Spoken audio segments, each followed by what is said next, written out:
Man, you guys know that I'm kind of a social scientist. I always have been.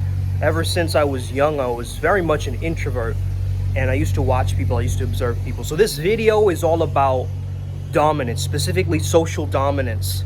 And we're gonna create some pillars for you so that you can be more dominant and start to create your dominance archetype. This is something that I've had to work on as well. So let me share a couple of the tips and tweaks that I learned so that I can pass on that information to you. Let's get it. Yeah. I'm inspired. I'm inspired. Hey there guys, how's it going? My name is Sumedh Chatterjee from the Flow Zone Academy, and I'm a flow state coach, which means that I help you feel better and perform better. Today I'm talking about social dominance, okay? Now, a lot of the times we speak in culture about dominance, but not really understanding what is the purpose of it, right? The purpose of it is leadership, is to be able to socially calibrate, to influence others, to persuade others, to be able to be a master of the social realms, right? And we've got to understand a couple of these pillars. Now, to understand dominance, we've got to understand submission. So what are some subcommunications of submission that you might be showing that's actually getting in the way of you being a dominant man or dominant person in general, right? We can think of dominance almost as assertiveness, right? The ability to go forward, to be like a straight line. Now, I'll be really open with you guys and tell you that this is an area that I'm working on the most right now, because I haven't grown up and seen very dominant archetypes, right? I have been very feminized, you could say that, right? Like through my mannerisms, maybe you can tell, but I am more in my yin quality, my yin nature. Now, I'm purposefully stepping into my yang in order for me to optimize and integrate my masculine, right? My masculine archetype.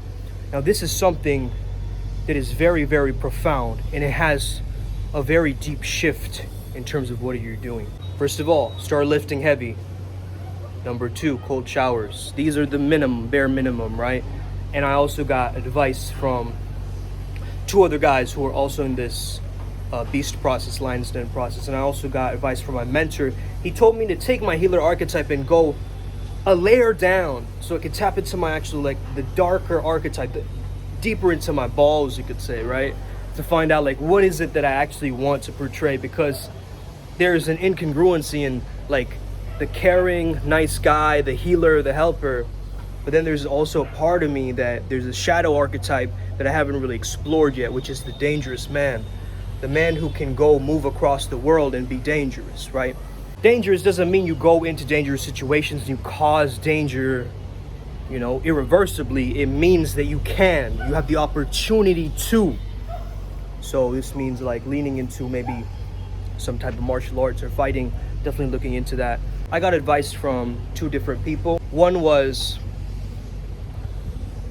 I sometimes push things away with humor, right? And someone who's dominant, they're able to hold a very sexual frame and not be ashamed of that, right? They're completely able to be like, yo, this is me, this is who I am, this is what I portray, and completely be shameless about it, right? And unapologetic in their nature. That's the first thing. Don't use humor to mask how you're feeling and what you're doing, right? We use humor as a crutch a lot of times to soften certain things, and we can't do that. But if we're relying on humor too much, it's going to take away from our dominance. Second thing, understand you got to be like Jordan Belfort, right? Way of the wolf, straight line system. When you're communicating, you're very direct. You're not vague, you're not inarticulate, you're not ambiguous, you're not smoke screening people with mysticism. You're clear, you're direct, and you're just speaking from the heart, the mind, and the balls, right? And you're just coming through pure, right? There's no jargon, there's no weird sentences in the background, it's just pure.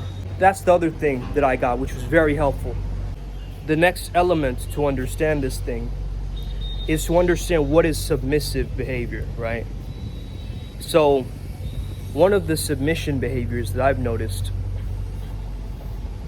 as I'm watching TV shows, I watch a lot of movies and TV shows and try to deconstruct them, right?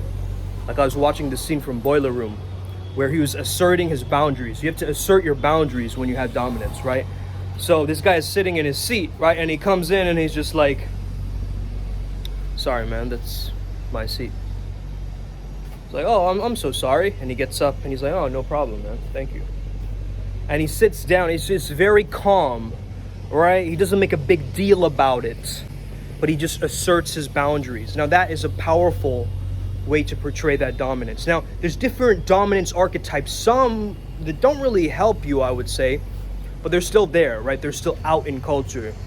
There's the very flashy, cocky, right? Like the Conor McGregor style, right? Got a $1 trillion watch on, right? All this kind of stuff.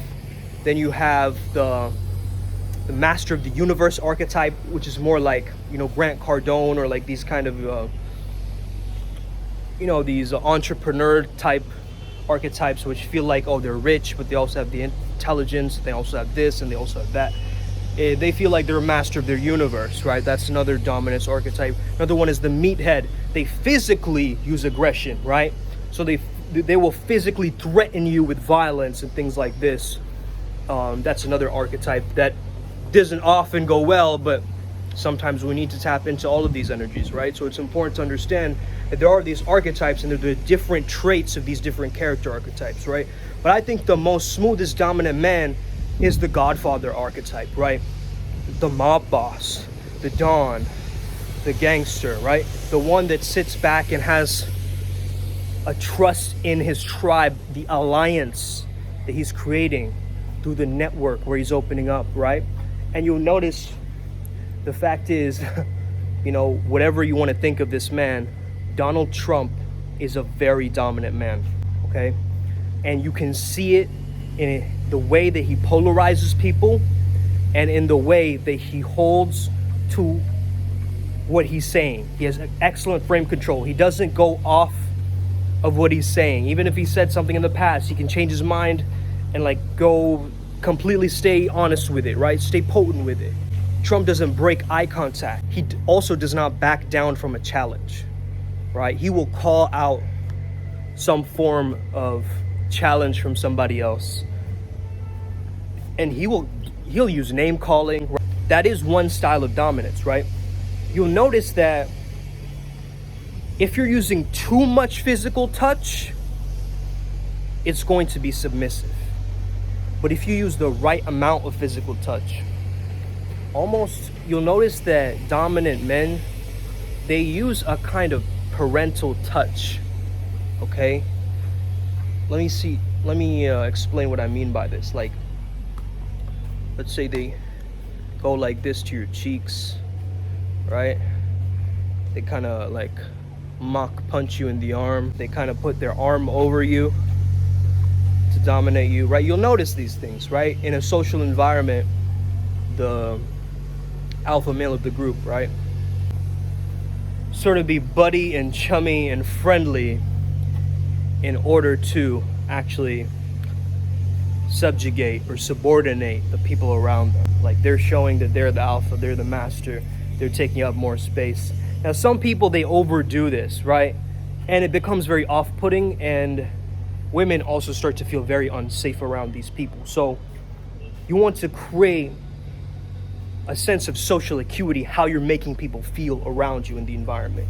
So when you notice that someone's feeling uncomfortable, you still can come back to that idea of, look, I still care about the situation and I'm making you feel uncomfortable. Not obviously relying on that, but you have that in the back of your mind, and you still have values, right? Ethics, and you keep a solid frame in mind that, okay, I still care for individuals in that sense. But if you want nothing to do with me, if you don't respect me, right? If you don't hold the same worldviews that I do, I don't have anything to do with you, right? That's the vibe that you want to go for.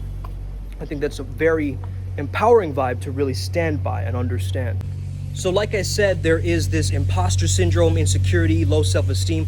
Think about like a fan talking about their favorite celebrity, right? Like there's the scene of this guy, like, you know, mentioning Taylor Swift, right? and he starts crying and like he hugs her in her arms, like that is very, very submissive behavior, right? Like you shouldn't be talking about that about anybody, honestly. That is that whole image of putting people up on the pedestal that we refer to in any dating channel, any, social dynamics channel will tell you this, right? Don't put people up on a pedestal, right? It's not attractive. Another thing is noticing these different body language gestures and cues that are quite submissive, like putting your hands in your pockets. If you won't need to put your hands in your pockets, keep your thumbs out, right? At least that's more calm. But if you're hiding your hands, that's a lack of trust, okay, that you're demonstrating to the environment. Another thing is walking backwards, okay? This is like, imagine a predator going towards its prey, right? Like let's say a lion going towards a gazelle. The gazelle might be walking backwards, okay? So you notice that if someone's coming towards you like this and you're scared, you'll sort of walk backwards. Like that's a very submissive type of behavior as well. Make a mental note of these in a checklist where these are happening. So what's one way to demonstrate the dominance?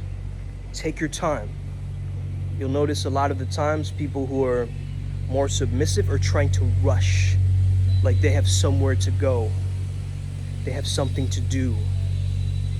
But the dominant frame of mind is, I have all the time in the world. All right, this is my time. This is my time to shine. I have all the time in the world. So they're more slow with their mannerisms and movements. If you notice The Godfather, he'll walk in very slow, like he's in his own time, psychological time, and he's in his own flow state, right? In a sense, so he distorts people's times around them. You notice a lot more submissive characters, they're walking really fast, they're like kind of looking around everywhere. That's that panic, that's the anxiety. The other submission behaviors are averting your gaze, okay? Covering up your body. So if you have a hat, you'll cover your chest with it, you'll cover your sexual organs with it. You're kind of like covering up your body, like you don't want to be seen, because this means that people can attack you, right? Like the quintessential idea is like Jesus on the cross, right? Like that's a very, very open alpha behavior, because you are open like this. You can get attacked. You can get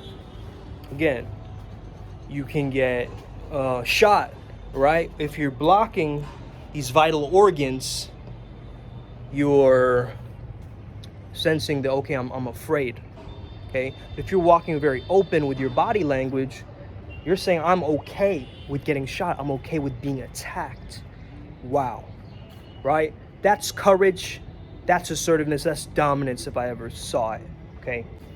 So, of course, it's not exaggerated. You don't want to make a comic, exaggerated archetype of it. But even then, I notice a lot of people, they don't do it enough. They really don't check their posture enough. They don't do these things enough, right? You become a social algorithm expert almost as you go into social environments. You start exploring this more. The other thing you'll start to notice is submissive behavior is diverting your attention to other leaders. Okay, so let's say an alpha guy walks into the room, you immediately divert your attention and go towards him and play towards him and go into his frame and his reality instead of sticking by your own. Okay, you'll notice this, wives of political leaders, right? They'll divert their entire body towards them. Right? So even if they say hi to someone, they'll again come back and stand behind their husband. You'll notice this kind of submissive behavior, right? So start to understand that you might be doing this unconsciously and psychologically, right? And you might not even be noticing that you're doing it. But once you point it out, that's when you can start to control it, because awareness precedes control, right? Once you know that it's in your awareness, then you can actually control the behaviors and be more dominant, as you would say. Also, there's this idea of pregnant pauses. So you'll notice somebody speak. Let's say the sentence is, I don't want to ever see you again. They would say, I don't ever want to see you again. Okay, that is a great example of this dominant behavior, this dominant archetype behavior, because you are making an exclamation through your vocabulary. You are giving a full stop with your vocabulary. A lot of people, they just talk, they aren't effective with their communication. So when you can imagine that you're communicating in a straight line. It just started raining, so I came indoors, about to run out of battery. I will continue this video further, breaking it down, but I gave you the basic premise, the basic steps about how to be more socially calibrated and dominant, to be loving and assertive and dominant at the same time. And understand, this is a part of your journey. This is a part of your king's, hero's journey. So really step into this passion and power today. Let's dominate. May the flow be with you and stay legendary. Let's get it today. Boom.